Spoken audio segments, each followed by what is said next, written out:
Good evening, visitors. Welcome to the Australian War Memorial's last post-closing ceremony. My name is Michael Kelly, and joining us this evening from the Royal Australian Air Force is Warrant Officer Jeff Banning. We warmly welcome the family of leading aircraftman John Douglas Gardiner, whose story will be told shortly. We welcome the veterans who have served, those that are still serving, and the families that support them. We acknowledge the members of RSL and Services Clubs Association, RSL Victoria and RSL Queensland who are watching the broadcast of this ceremony across Australia. During this evening's ceremony, wreaths will be laid at the base of the pool of reflection by family and visitors to the memorial. Could I ask you to please stand and join in singing the national anthem?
The Australian War Memorial was the vision of Charles Bean, Australia's First World War official historian. Bean landed with the Australian troops on Gallipoli and stayed with them at the front through to the end of the war. The idea of this national memorial and museum came to him at Pozières, France, in the depths of the bloody fighting of 1916. Bean's idea was that this would be a place where families and friends could mourn loved ones buried in faraway places.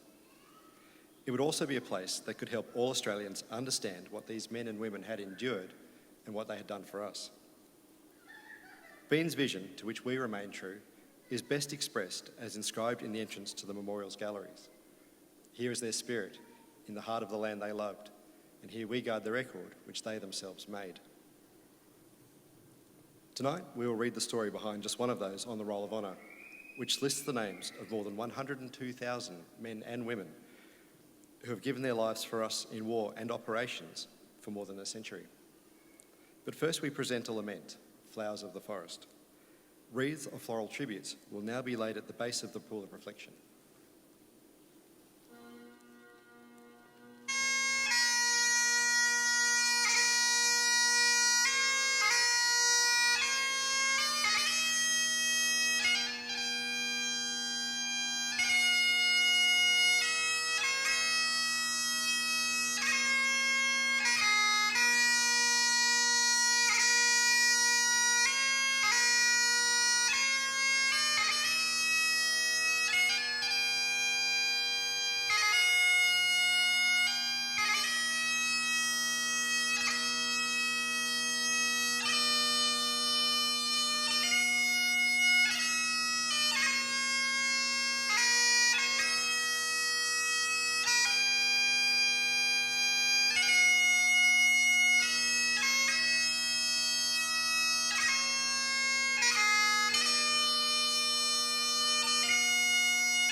Today, we remember and pay tribute to leading aircraftman John Douglas Gardiner. John Gardiner was born on the 29th of September 1924 to Albert and Dorothy Gardiner of Barradine in New South Wales. Growing up with his older brother William and younger sister Pamela, the young John Gardiner attended Barradine Public School. He then went on to be a boarder at Dubbo High School. After earning his leaving certificate in 1941, Gardiner went to work with the Commonwealth Public Service in Canberra.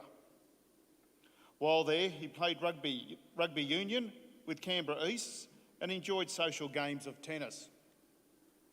Gardiner enlisted with the Air Training Corps in late August 1942 and joined No. 43 Squadron, which had been established in Canberra.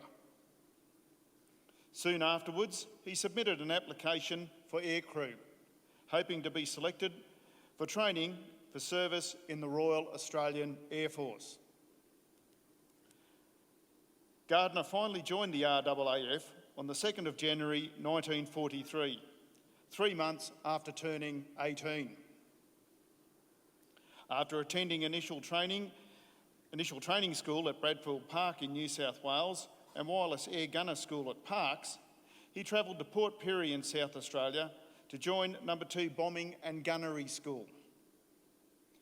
On the 27th of August 1943, leading aircraftman Gardiner was taking part in a gunnery exercise in one of 2 Fairey battles, single-engined light bombers used for training. Around 2 p.m, the 2 aircraft were about 16 kilometres west of the aerodrome when they had a mid-air collision. All crew members on board were killed. Sergeants Robert Johns and Gordon Ninnis, and leading aircraftmen Cyril Venables, Reginald Griffin, L. Grant and John Gardiner. None were older than 19. Gardiner was 18 years old.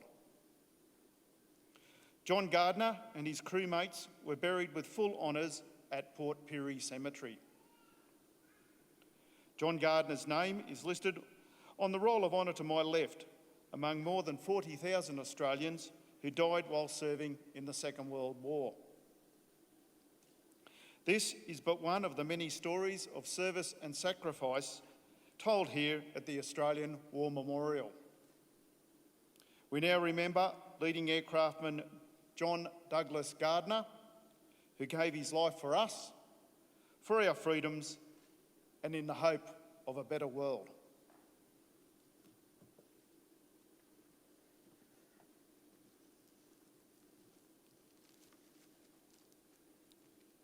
Could I please ask you to stand for the reading of the ode and the sounding of the last post?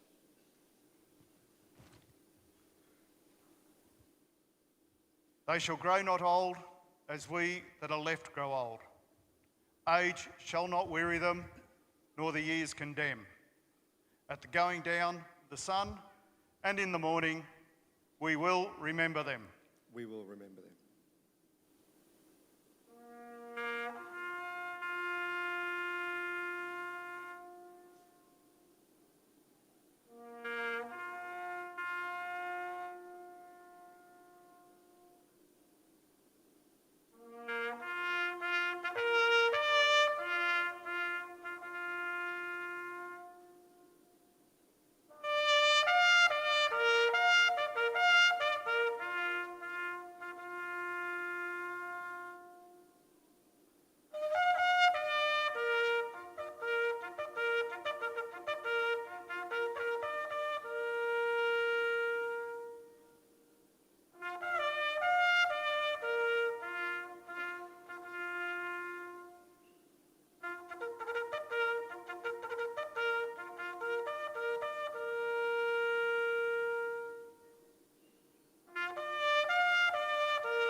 lest we forget.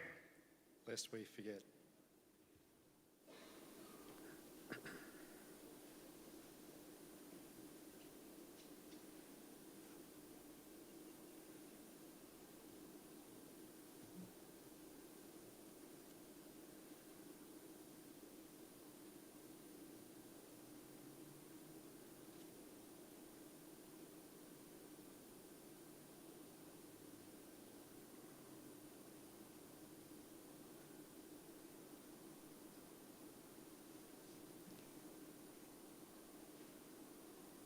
We leave you this evening with the words of the memorial's founder, Charles Bean.